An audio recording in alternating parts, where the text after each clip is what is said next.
Hi, everybody. Welcome. Welcome to the Backstory Podcast. Today, I'm very honored to bring you a dear old friend, somebody who we've known for many, many years. He's been on the Virtual Light broadcast as a guest, having to do with his books that have been out.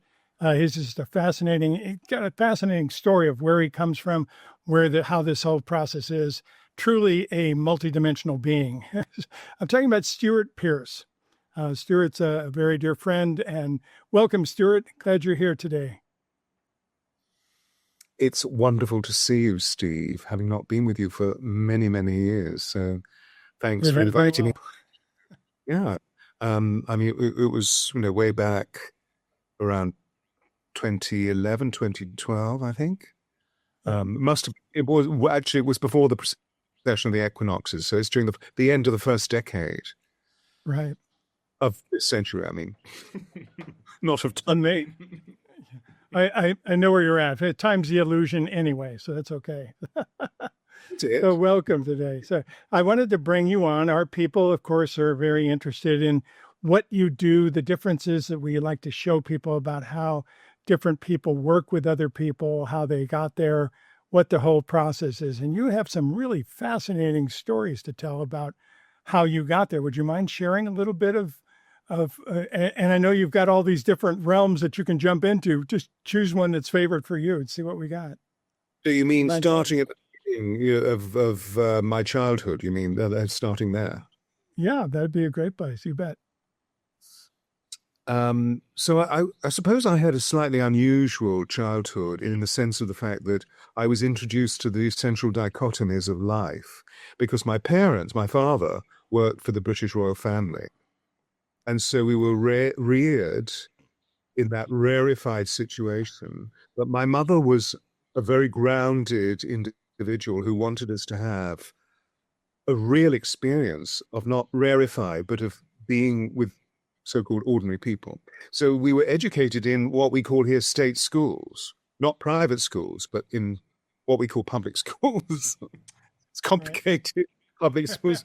Otherwise, we were in schools not of privileged classes. We were in schools of everybody. So that was quite fascinating coming from a palace, then going into this. And I soon discovered that I had a quality of experience that many people didn't, that many of my peers didn't, in the sense that I saw angels and I saw elementals and I saw dead people. I saw people that were walking around often without heads.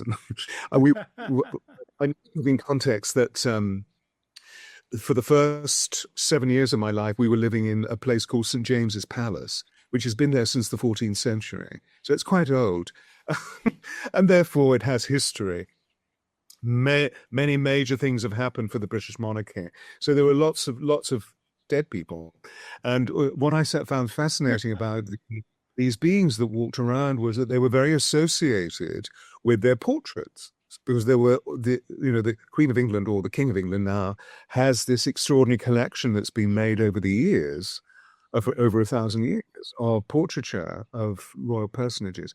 And one day, a being who was known as Charles I, who was executed in 1649 when there was a civil war going on in this United Kingdom, in the kingdom that it was before it became united.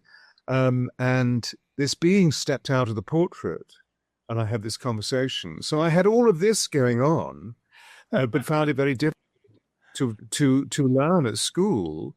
I now know that I'm profoundly dyslexic. Then we didn't, because this was the late 50s, early 60s. We didn't know about dyslexia, synesthesia. And I had this thing which we were talking about just now of a crossover of the senses, which is what synesthesia is, which I believe many of us have. But I was seeing sound, not just hearing sound. I was seeing, moving on extraordinary waves of energy that sound was, and the power of sound, particularly when it became this sort of mitigating circumstance of impinging on us through word. But I couldn't read. And of course I was beaten for not being able to read, not by my mother. My father was mostly all the way, but by my teachers who didn't know what on earth they could do with this child talking about angels and other dead people. and the fact that I couldn't do what they wanted me to do. So essentially, they were really frightened. So by the time I was around 8.5, 9, I sort of had enough because I never gained any approbation. I have a brother who's a year older who was a brilliant scholar, and he was always being approved of, and I was always being denounced. So I decided to shut up, which is sort of unusual for an 8.5 child. I was, by the way, very garrulous, so I talked a lot. Surprise, surprise. And so I shut up, and I said to my brother, David, you're now going to be my code breaker, or whatever I said. I don't know. And he said, oh, because we have this intuitive connection. So I just went for 1.5 years. And it made me really still. I got still. It was really for the first time that I came in, that my spirit came in to flesh. And I realized, this is what I'm here for on a very, very sensual, sensory level. In the beginning was the Word, and the Word was made flesh, or in the beginning was sound, and the sound was made flesh, and dwelt among us full of grace and truth. So I came deeply in and got heavy, got grounded. And then I saw so much more clearly. I saw the aura or auras of the people that were caregivers, caretakers. Those people over there who were brutalizing me, they had these dark purple, dark gray, flashing red. And I knew, and over here were the women mostly who were loving and caring and kind, and they were surrounded by these pastel colors. So I knew when someone tells you their truth, believe them. I knew who to go to and not go over there, even though I was being demanded of, as any student is, as any school child is, to achieve something. And that was huge, to be frank, as you can probably hear. My voice broke very, very early. Both my brother and I were very early pubescent. So 10, 11 was, body hair, hormones, voice is breaking. But, the way that all took place really was that after about 1.5 years of silence, I was in the back of the car and I thought, now's the time to make sound. But I couldn't because my vocal cords were slightly ossified, having not sounded for all that time. So I went, and my mother nearly slapped into a tree or something and said, darling, you're singing. And I, la, la, la. So I thought, this is the easiest way of creating the bridge between silence and voicefulness. So you had been totally silent up to that point. You had actually not spoken. Wow. Amazing. Well, wonderful way to learn to listen. Yeah. I got really still, which means I got present, you see. Right. So it was a very early stage of facilitation for a very young child to get really, really, really present, to see the multidimensional nature. I saw all of it through the perceptuality of a small child. I couldn't make sense of it. I didn't have the words for it. It was later in secondary education or high school, but I started, as soon as by the way, in the choir, I learned to read. Interesting, because you were singing. Interesting. It was in flow. And the words literally dropped in.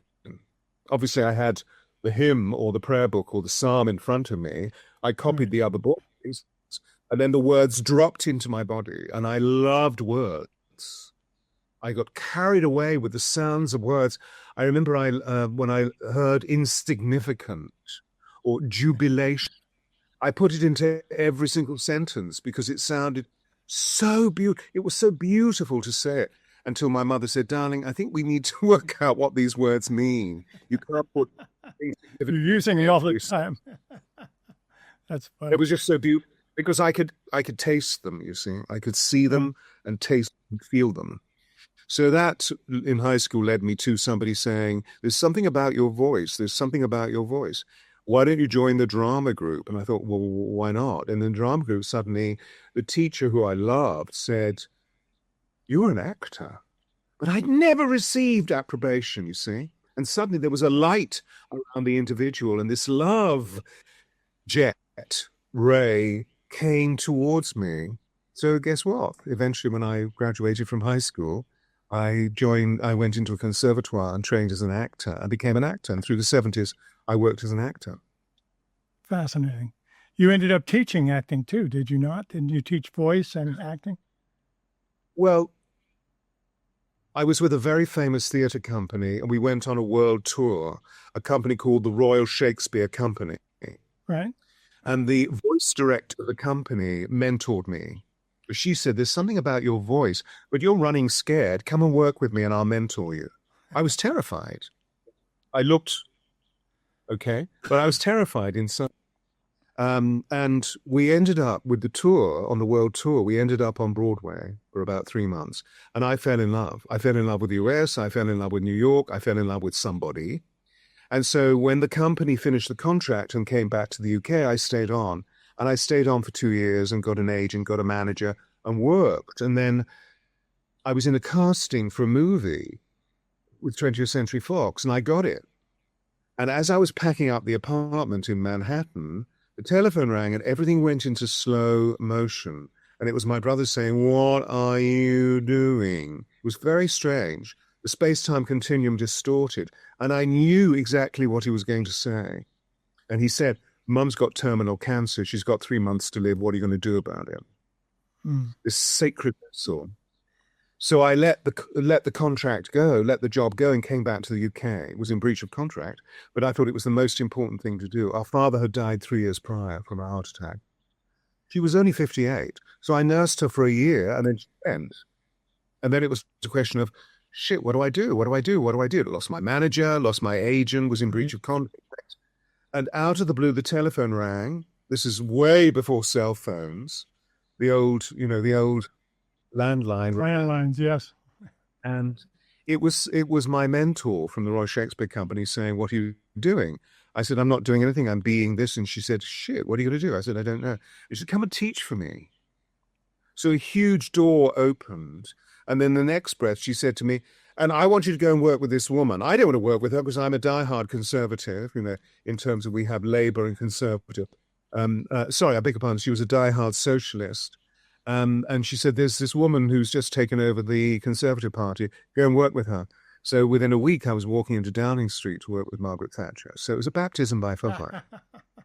That's where it started. In 1980, that was my voice teaching career. And huge opportunities came for me. It was obvious the wheel of destiny had turned. And I was, my destiny was to move in relation to sacred sound. You have a sacred sound deep within you. I'd be willing to bet it was there as a child, and all this work and everything else that came through, it's here. But just to even hear you talk is a vibrational healing. You have a magical way of being able to put those vibrations together. And of course, you're very eloquent with your words, and your poetry is amazing. So it's fun to watch all the pieces of it come together. But my guess is that you had something deep inside right from the very beginning. And it took all this stuff to get out to get you to trust it, to get you to work with it and so forth. That's absolutely amazing. And we've heard of synesthesia before. That's basically how the Indigo Children began. A lady by the name of Nancy Tappy, a spiritual teacher, had severe synesthesia and saw colors around people. She saw people as colors, not just the aura, but actual people. And that's where that whole phrase came from originally. So it is absolutely fascinating to hear this story. You've got quite a history here, sir. Absolutely amazing. So how do you... I'm not commenting because it would be conceited of me to comment. That's just what happened. But of course, my connection with the divine is so refined, always has been, from the word go. In high school, I discovered Anglo Catholicism, and being wrapped within the ministry of the sacraments and the beauty of what we call the bells and the smells, the incense and the extraordinary choreography of Mass. For me, it was a reminder of my Atlantean Egyptian self. because at the age of 15, I discovered Egypt. And that's where I met Thoth. That's where I met my master, who was mastermind. Did you go there? Did you go there at 15? Yeah, I went a bonding exercise with my pa because we had a difficult relationship. I have Saturn diametrically opposed to my sun in Taurus. So daddy or patriarchy or bosses always find me very difficult. And I was saying to my mum, Mummy, should I go? And she said, darling, when you're away, he's different. So we went on a bonding exercise, and on the last night of being in Cairo, Dad was not interested in the mysteries at all. He was just meeting friends. He was a bon vivant, and he loved people. And bless him, he was a great storyteller. And on the last night, we were having dinner in a restaurant, and this man walked in. I saw coming in through the foyer of the restaurant, very elegant, with a hat, gloves, and a cane. This would have been 63, I guess. Cairo was very French then. And this was the Vicomte Jacques Latour.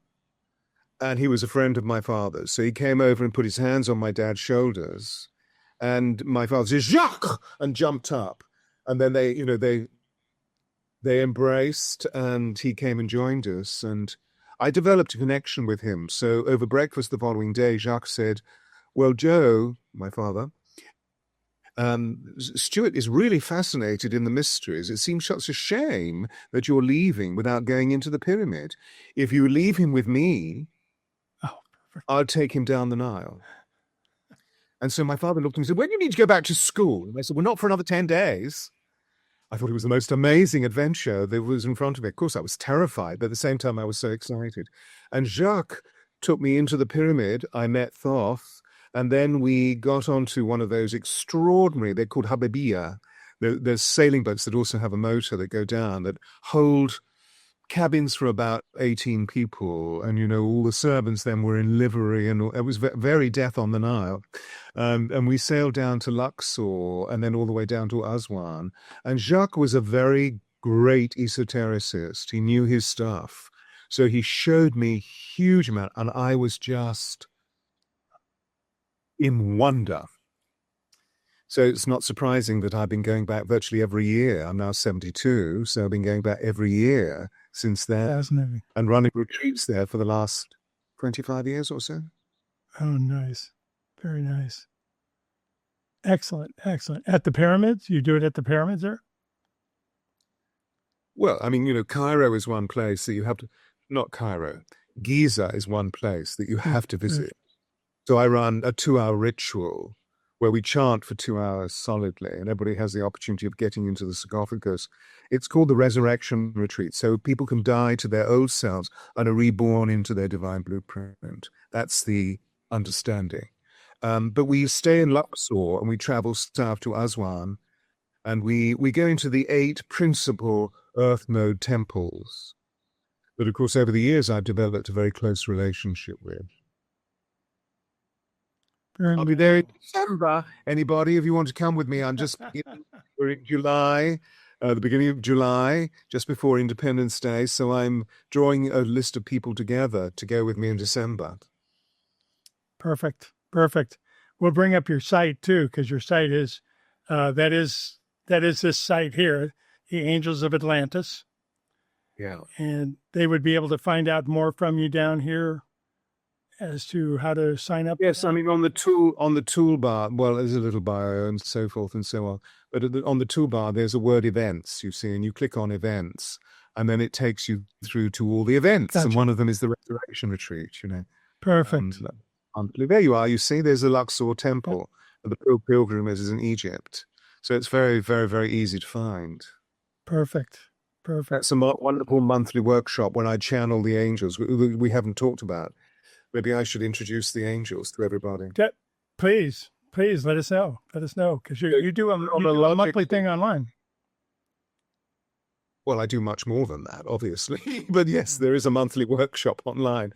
But in, we got to 1980 in the chronology of my soulful existence.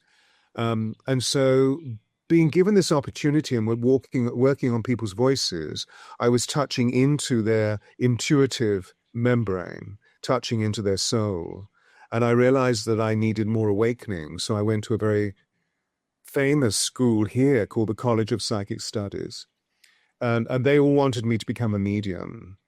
I knew I wasn't there for mediumship. I was there to open up my intuitive or psychic capabilities. But I got very good at readings, very quick readings. So I've always had this very ultra sensory awareness.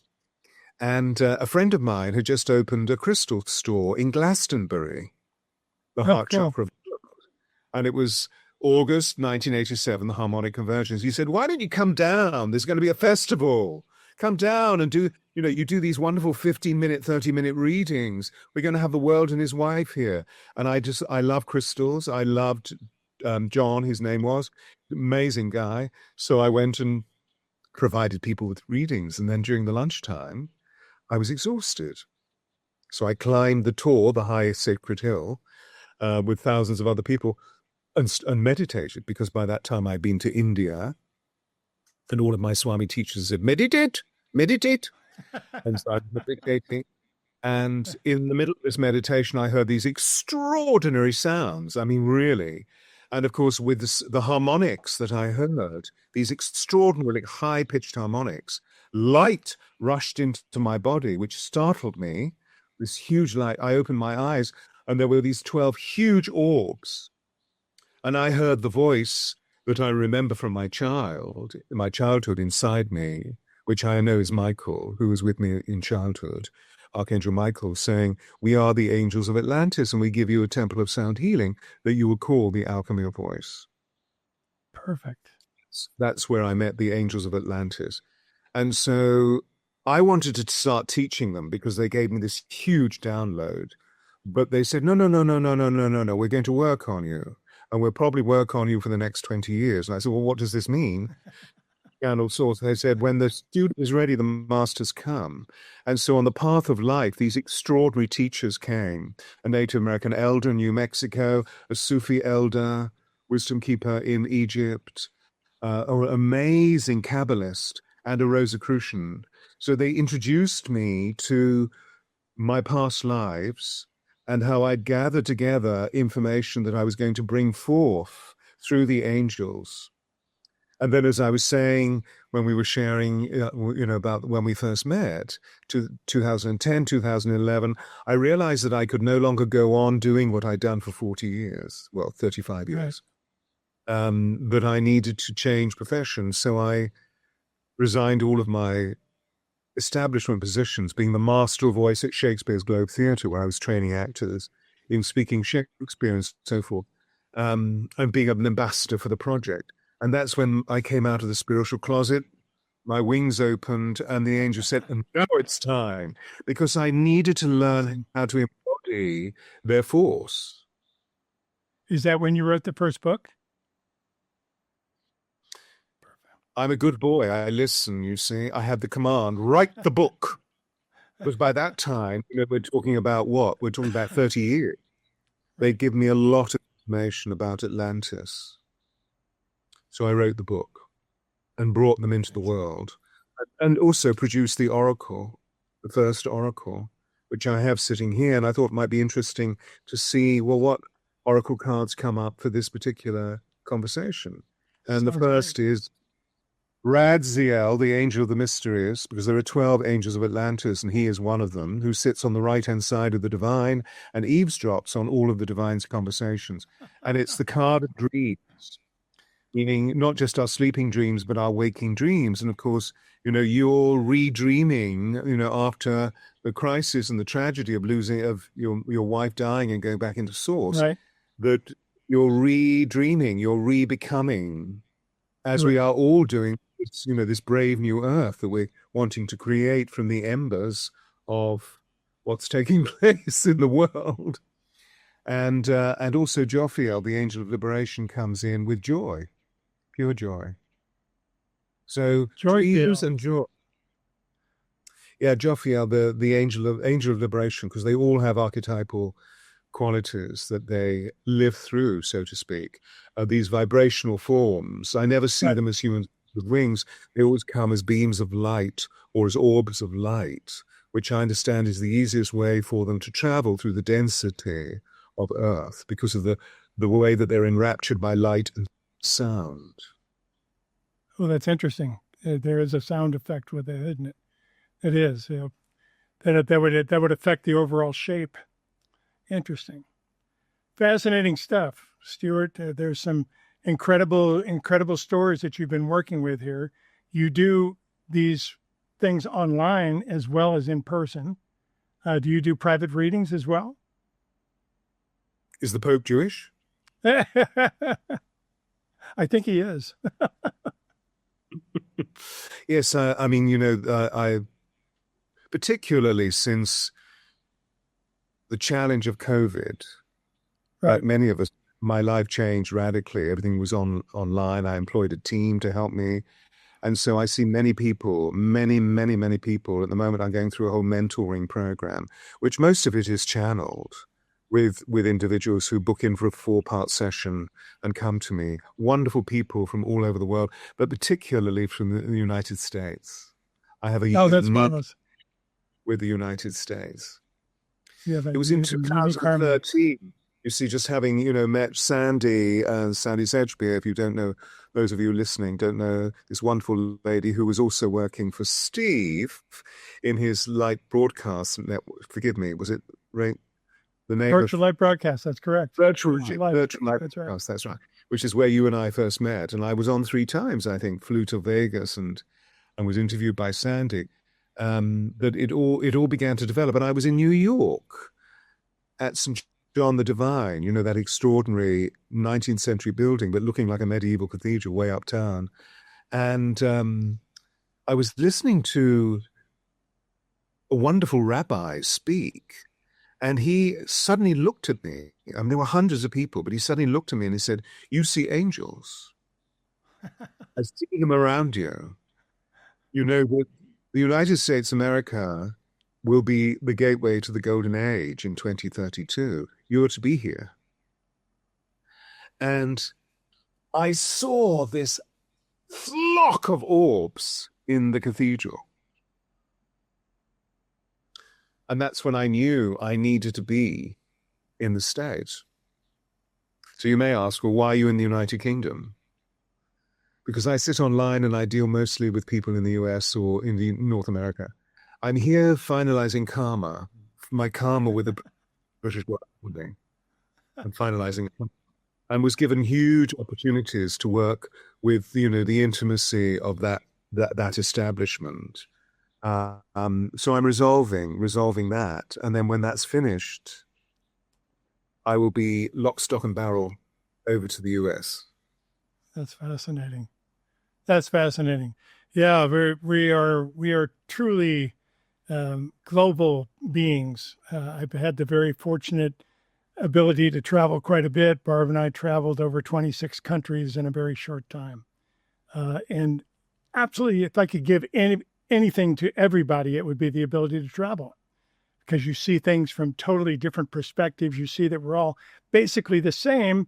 We've had different upbringings, we speak different languages, we have different customs, but we're all basically the same. And when we can reach out and connect in those ways, it becomes very, very magical. And a lot of the work that I see you doing is that. It's intriguing, because I hear you when you say what you say, because we're talking about human nature. Wherever we go, human nature is human nature. But human beings change, different cultures, they're different mores, different customs. And of course, we're seeing a lot about what's happening within Islam at the moment. And they're very different from we Westerners. Yes. But right at the core element, and particularly in the spiritual development of this way that we teach spirit as priests, archetypically, but very differently from the established order of faith within the varying faiths, whether it be Hinduism or Buddhism or Roman Catholicism or Judaism or Episcopalian or whatever. Very, very different, very different. So fascinating, absolutely. And like you, I've had the most extraordinary life of being invited. I was being interviewed by a major newspaper here yesterday, and they said, "What sort of life do you have?" And I said, "I have a charmed life." And they said, "What does that mean?" What I mean? We just sort of turn up, and then something happens.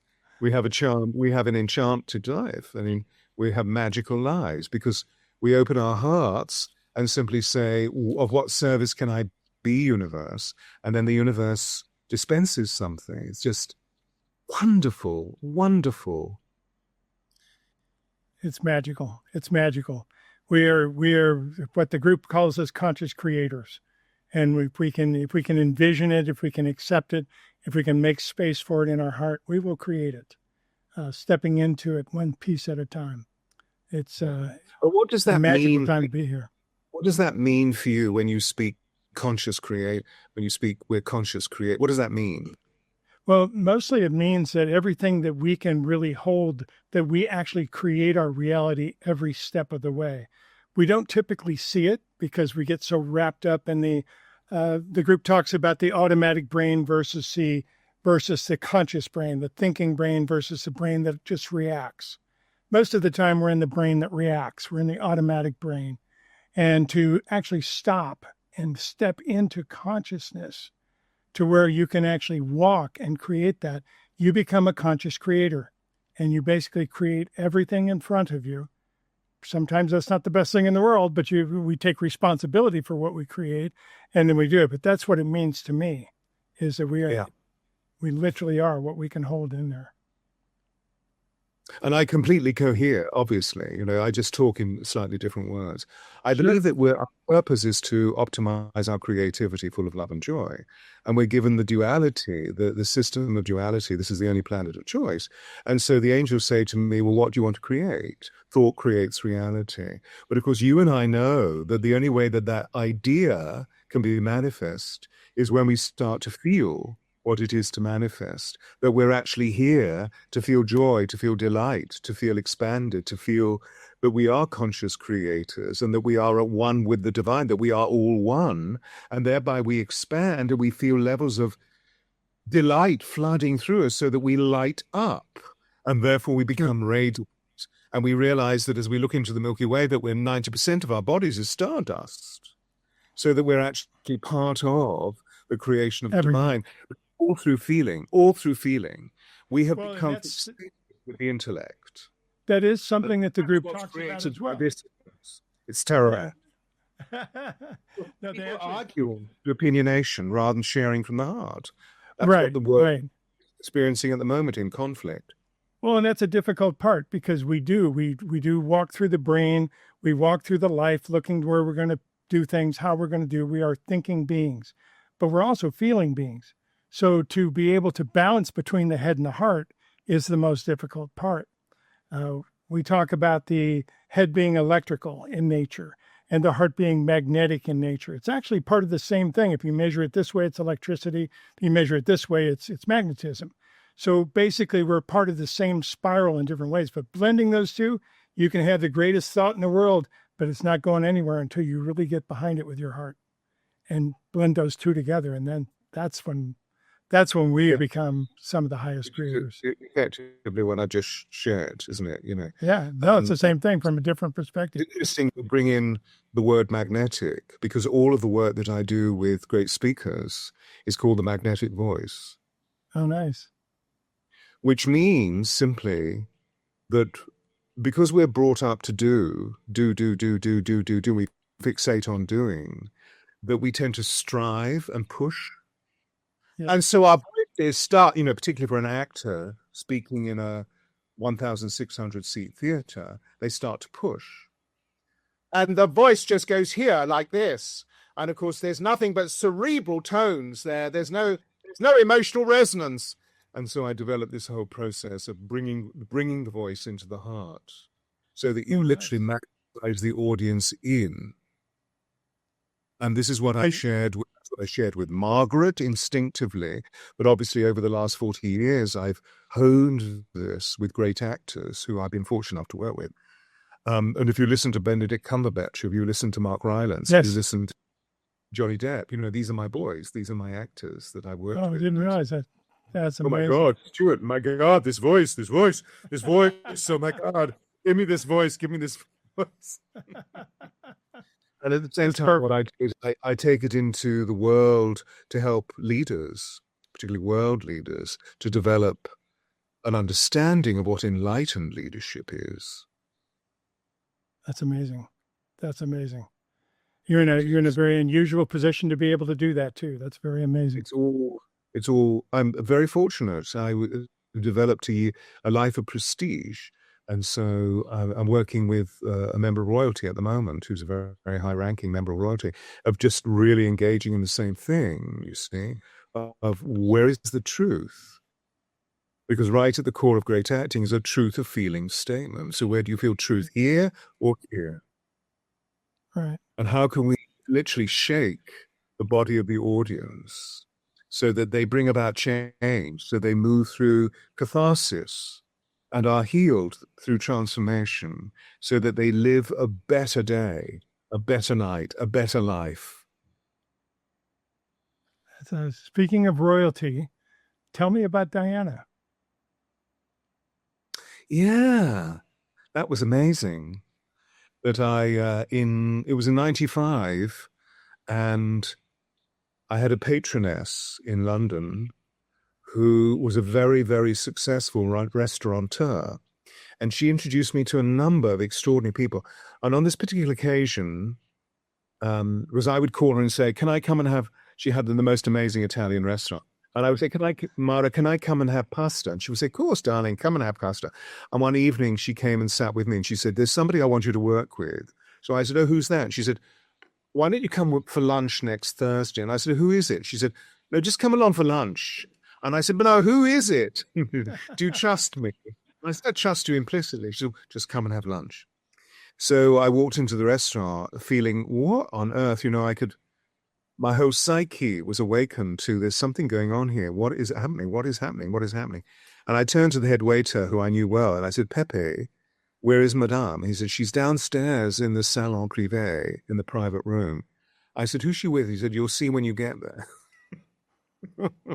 Oh, mystery. So I went down, the door was closed, so I knocked on the door, opened the door, and there was Diana and there was Mara. And Diana leapt up and said, you will work with me, won't you? These extraordinary blue eyes. And in that moment, I fell in love. I mean, she was just such an extraordinary human being. And we were together for 2 years. I coached her for 2 years. And then, of course, it was finalized by her death. Amazing. However, amazing. That was, of course, in 1997. And then in 2016, I was working in Hollywood, and a number of the wonderful actresses that I was working with said, do you think we should talk about what happened between ourselves and Harvey Weinstein? And I said, of course, you must. This is all about the arousal of the divine feminine. You have to liberate. But how do we do that? And I said, well, you open your mouths and you speak truth. And let's prepare you, because it's going to require temerity and courage. And one of them said, but you worked with Diana, and Diana came in. Why didn't you write a book? And Diana and I had talked about it all those years prior. And so I was here, literally, in this apartment. She was here, and she taught me or showed me what to write. So I created this book, Diana, the Voice of Change, which is a compilation of all that we did, all of the empowerment skills that we evoked, that led her into, because this was just as she was divorcing from Charles. Right. And becoming the beauty that she was becoming. She was no longer the prisoner of Windsor. She was breaking forth this extraordinary role which touched the hearts of the world. Yeah, it was extraordinary. So the book begins with love and ends with love. That's amazing. Absolutely amazing. So you wrote the book after she passed, and you wrote the book with her on I your wrote the shoulders, book in basically. 2016, 17, 18, yeah. And it came out in, actually probably 17, 18. It came out around 2019, 2020, just as COVID was starting. Just when we were getting ready to turn everything upside down. Amazing. Incredible work, incredible stuff. We're going to be, I'm kind of running out of time here, my friend. I've really enjoyed our conversation, but I want to ask you, what would you like to share with our audience? Is there anything extra that you'd like to share with them, or important aspect of where we are today, or anything that you'd like to share? We know these are testing times, and we're being moved to the very quickened nature of who we are. Not what we are, but who we are, of going into our truth. But I also know through all of the work that I do with the angels, I channel for them once a week, and they become a transmission on YouTube called Radiant Revelations. And they're saying to me, I was channeling earlier on today, because this is, early for you, and it's 7:00 for me. And they were saying, the movement forward will be collaborative and co-creative. All your needs will be looked after. Even if supply systems break down, you will all be looked after. So open your heart and find your soul tribe. Call to them, beacon to them, send love rays to them. Where are you? Perfect. Absolutely perfect. Stewart Pearce, thank you so much for being here today. Thank you for joining us.